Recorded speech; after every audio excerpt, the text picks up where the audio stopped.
안녕하세요. 책 읽고 싶은 남자입니다. 오늘 살펴볼 책은 조셉 콘레드의 암흑의 핵심입니다. 본래 이 소설의 원제는 Heart of Darkness입니다.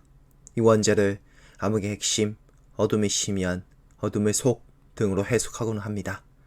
어떤 해석이든지 간에 빛이 없는 곳의 깊은 내면을 가리키는 것만큼은 분명해 보입니다. 이 소설은 제국주의 시대를 배경으로 합니다. 유럽 열강이 아메리카, 아프리카, 아시아, 오세아니아 등 전 세계로 뻗어가며 그들 입장에서는 개척, 식민지 입장에서는 정복을 일삼던 시기입니다. 이 제국주의 시대에는 배를 타고 다니는 선원이 큰 인기를 끌었습니다. 이 소설의 주인공 말로도 바로 이 선원입니다. 소설은 말로의 이야기로 시작합니다. 런던의 템즈강 하구에 정박한 배에서 지루해야 하는 선원들에게 말로는 더 지루한 이야기를 시작합니다. 동료 선원들의 짜증과 기대가 섞인 채로. 말로는 어린 시절부터 아프리카로 탐험 가기를 꿈꿔왔습니다. 그랬던 그에게 드디어 기회가 생깁니다. 바로 콩고로 가는 배의 선장직을 제안받은 것입니다. 그런데 그 선장이 되기 위해서 말로의 수모는 거짓말을 합니다. 마치 말로가 엄청난 경력자이자 능력자인 것처럼 빛을 전달하는 밀사라는 말까지 덧붙이면서 말이지요. 이렇게 해서 아프리카로 가게 된 말로는 빛을 전달했을까요? 아니면 빛을 볼 수라도 있었을까요? 한편의 사기극, 뒤에는 한편의 코미디가 이어집니다. 그리고 그 코미디도 무척 어두운 블랙 코미디입니다. 아프리카의 콩고에 도착한 말로는 그 콩고가 위대한 유럽인들에 의해서 개발되고 있을 것이라고 생각합니다. 계몽과 문명의 빛이 어두운 대륙 아프리카를 밝혀주리라 생각했던 것이지요.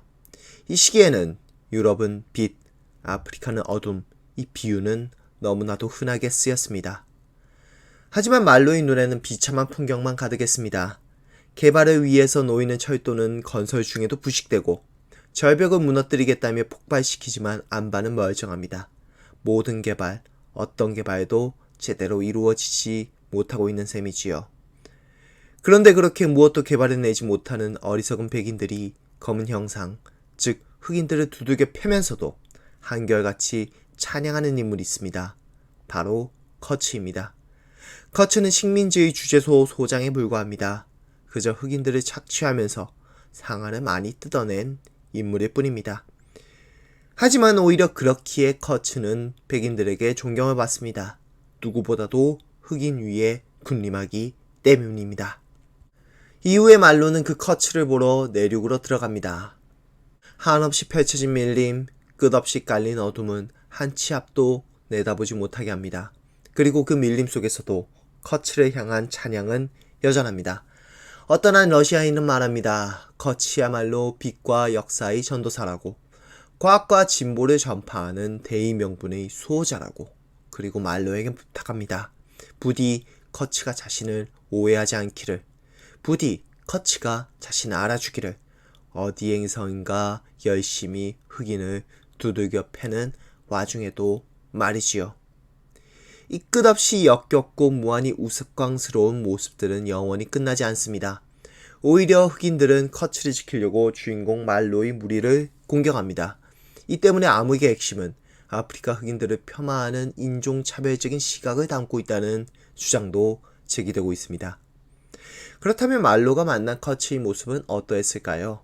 한번 소설의 문구를 살펴봅시다. 그 불타는 눈과 차분하고 나른한 표정에 나는 놀라지 않을 수 없었어. 그걸 질병으로 인해 탈진한 모습이라고 할 수는 없었거든. 그 목소리. 그는 속삭이는 소리조차 내지 못할 것처럼 보였지만 그 목소리만은 무섭고도 깊었고 또 진동하고 있었지. 커츠는 위험으로 가득합니다. 비록 병들어 있을지라도. 하지만 말로는 커츠에게 돌아가자고 합니다. 그러나 커츠는 돌아가기를 원하지 않습니다.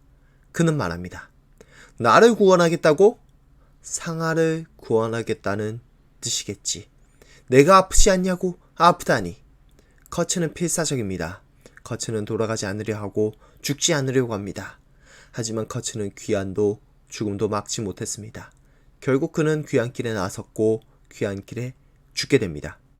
잠깐 등장하지만 강렬하며 잠깐 나서지만 빈약한 커츠는 죽을 때 어떤 말을 외칩니다. 그리고 그 말은 지금까지도 이 소설의 해석을 분분하게 합니다. 그는 어떤 이미지, 어떤 비전을 향해 속삭이듯 외치고 있었어. 거의 숨결에 불과했을 정도의 낮은 목소리로 2번 외치고 있었어. The horror, the horror. 무서운 것 또는 무서워라로 The horror의 해석들은 크게 갈립니다. 어떤 해석이 옳든 간에 분명한 점은 커츠가 죽음을 두려워했다는 것, 그리고 그 공포는 죽기 전 그의 삶을 구성하던 아프리카에서의 탐욕과 착취의 역사에 비치고 있다는 것입니다. 그리고 그 탐욕과 착취의 역사에 헌신한 백인 부역자들은 커츠가 죽었다는 소식을 듣자 그에게로 달려갑니다. 그 탐욕과 착취의 선봉장이자 우상인 커츠의 죽음을 애도합니다. 이에 주인공 말로는 차분하게 자리에서 밥을 먹기만 합니다. 분노한 백인들은 커츠의 시체와 함께 말로까지도 생매장시키려고 하지요. 하지만 가까스로 생매장 당하지 않은 말로는 콩고를 떠나 런던으로 돌아옵니다. 그러나 런던에서 콩고의 참상 이상의 왜곡을 목격한 말로는 더 이상 인간의 무엇도 사랑하지 않습니다. 그 말로에게는 가혹하게도 죽은 커츠의 사랑하는 약혼녀에게 커츠의 죽음을 알려주라는 명령이 내려집니다. 그 약혼녀를 만난 말로는 약혼녀에게 거짓말을 하고 맙니다. 다음과 같이 말이지요. 약혼녀가 말합니다. 그분이 남긴 마지막 말씀을 말해주십시오. 제가 의지하며 살아갈 말씀 말입니다. 제가 그분을 사랑했다는 것을 알고 계시지 않습니까? 말로의 말입니다. 나는 마음을 가다듬고 천천히 말했어. 그분의 마지막 한마디는 당신의 이름이었습니다. 그리고 말로는 자신이 왜 거짓말을 했는지를 말합니다. 나는 그녀에게 진실을 말할 수가 없었던 거야. 그 진실이 그녀에게는 너무 암울하게, 온통 암울하게만 들렸을 테니까. 그렇게 런던의 템즈강 하구에서 배 위에서 읊조리던 말로의 이야기도 끝납니다. 조세 콘레드의 Heart of Darkness는 제국주의 시대의 유럽 열강의 아프리카 정복을 어두우면서도 우울하게 비관하는 소설입니다. 그 때문에 이 소설은 흑인조차도 아프리카조차도 이상적으로 그리지 못한다는 비판을 받는 작품이기도 합니다. 하지만 그것은 또 다른 빛, 또 다른 이상을 찾으려는 것은 아니지요. 왜 빛이란 게 그렇잖은가? 램프 밖은 지독히, 참으로 지독히도 어둡더군. 우리는 항상 램프의 빛이 되고 싶어 하지만 우리의 삶은 램프 주변의 어둠에 가깝지 않을까요? 매일매일이 전쟁같이 힘들고 고통스러울수록 빛과 어둠 중 우리는 어디에 가까울까요? 우리가 말로도 커츠도 아닌 커츠의 약혼녀였다면 어땠을까요? 어쩌면 우리는 우리 주변의 수많은 말로와 커츠를 만나고 있지는 않은지요? 말로는 말합니다. 온통 이해할 수 없는 것들, 그래서 역겹기까지 한 것들이 한가운데에 갇혀서 사는 수밖에 없으니까.